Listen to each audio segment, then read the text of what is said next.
What's up guys, it's Chris Majestic, and after helping several people set up their own home theater, I figured it would be a good idea to talk about some of the common mistakes that people make when setting up their own home theater. So today we're going to talk about the top 10 home theater mistakes.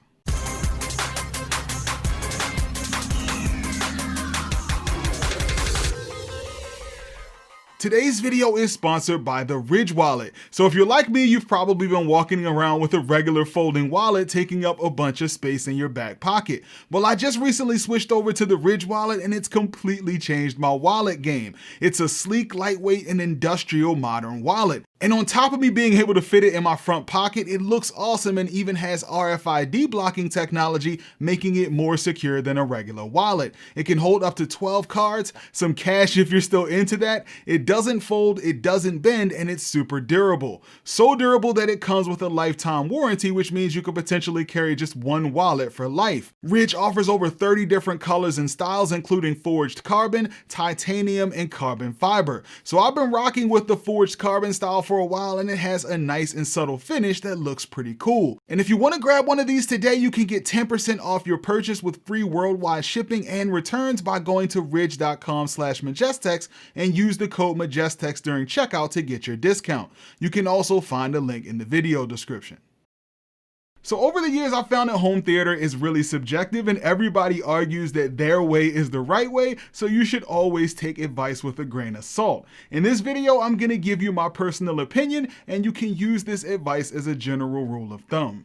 All right, so these are not gonna be in any particular order and I'm gonna jump right into it. So mistake number one is going with the wrong size screen. Now, I just did a video on projector screens, so if you haven't watched that, then go ahead and check that out after you watch this, but this also applies to TVs. Now, a lot of people will tell you that you shouldn't go with a screen that's too big for your room, but I'm on the other side of that argument. I personally feel like screen size is completely subjective. Now, don't get me wrong, I wouldn't recommend sitting 8 feet from a 200-inch screen, but unless you're the type of person that goes to the movies and likes to sit all the way in the back, then you probably prefer a big screen. What I usually recommend is to get the exact dimensions of the TV or projector screen and use painter's tape to make a fake screen. Then you can sit back and see if you think that size will work. I found that most people I've helped end up going bigger than they thought, so this would definitely be worth considering.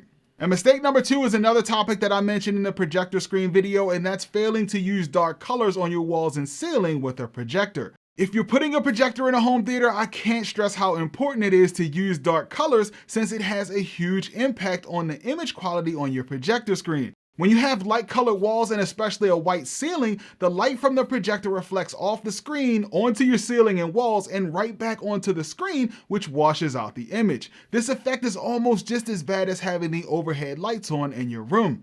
I can't stress enough how much of a difference this makes, so if you haven't already done it, pause this video and go and buy some dark colored paint for your room. All right, mistake number three is also related to screens, which is putting your TV too high. So this is so common that people have actually dedicated a subreddit and a hashtag to it. Ideally, your TV should be at eye level when you're sitting down on the couch so you don't strain your neck trying to watch it. Now that being said, I do have my living room TV mounted above my fireplace, which most people would say is too high, but this placement works best for my room, so I'm fine with it. So like I said earlier, home theater is subjective, so take the suggestions, but do what makes you happy. All right, so mistake number four is having an unbalanced budget when it comes to audio and video. So what do I mean by this? Well, one thing that I see a lot of people do is spend most of their budget on something like a $3,000 OLED TV, then spend a few $100s on a soundbar or a cheap home theater system. In my opinion, audio is just as important as video, especially if you want something close to a movie theater experience. Imagine if you walked into a movie theater and they had a soundbar or a few cheap speakers. Sound is a big part of the movie, so don't cheap out on it. Now, I know you could just go to Best Buy and spend less than $500 on a soundbar or a home theater system, but trust me when I tell you that spending a little more for a receiver and separate speakers makes a huge difference. All right, so mistake number five is not running room correction if your receiver supports it. All right, so you ever go to somebody's house and watch a movie and they have a home theater system and the surround speaker behind you is too loud and distracting, or maybe the background music is too loud and the dialogue is too low? Well, some people make this mistake because they don't understand how room correction works, they don't know it exists, or they just don't care.